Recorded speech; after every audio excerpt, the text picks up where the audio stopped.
गर्मियों के दिन थे। सूरज की तपिश से खेत सूख चुके थे और तालाबों का पानी भी लगभग खत्म हो गया था। पास के जंगल में रहने वाला एक कौवा बहुत प्यासा हो गया। उसका गला सूख रहा था और पंख भारी हो गए थे। वह उड़ते उड़ते इधर उधर पानी ढूंढने लगा, लेकिन उसे कहीं पानी नहीं मिला। काफी देर खोजने के बाद उसे एक छोटे से गांव की तरफ उड़कर जाने का विचार आया। वहां जाकर उसने देखा कि बच्चे मिट्टी से खेल रहे हैं और पास ही एक छोटा सा गमला रखा हुआ है। गमले में थोड़ी सी नमी थी, लेकिन पानी की एक भी बूंद नहीं। कौवा हताश हो गया। फिर उसने देखा कि एक किसान अपने खेत के किनारे हल चला रहा है और उसके पास एक मटका रखा है। कौवे ने सोचा, यही मेरी प्यास बुझा सकता है। वह मटके के पास उड़कर गया, लेकिन मटके में पानी काफी नीचे था और उसकी चोंच वहां तक नहीं पहुंच पा रही थी। कौवा परेशान होकर चारों ओर देखने लगा।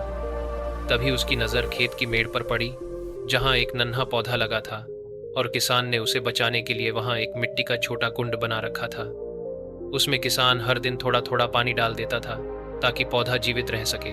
कौवा उड़कर उस कुंड के पास पहुंचा और जैसे ही उसने पानी देखा, उसकी आंखें चमक उठी।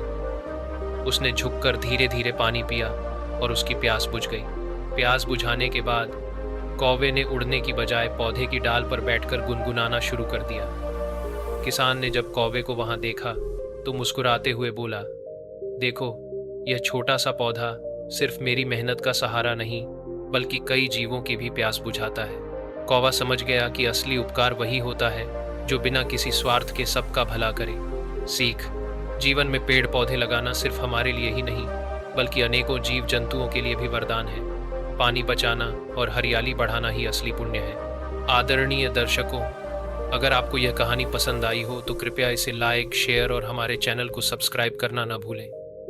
आपका सहयोग हमें और ऐसी प्रेरणादायक कहानियां लाने की शक्ति देता है। धन्यवाद।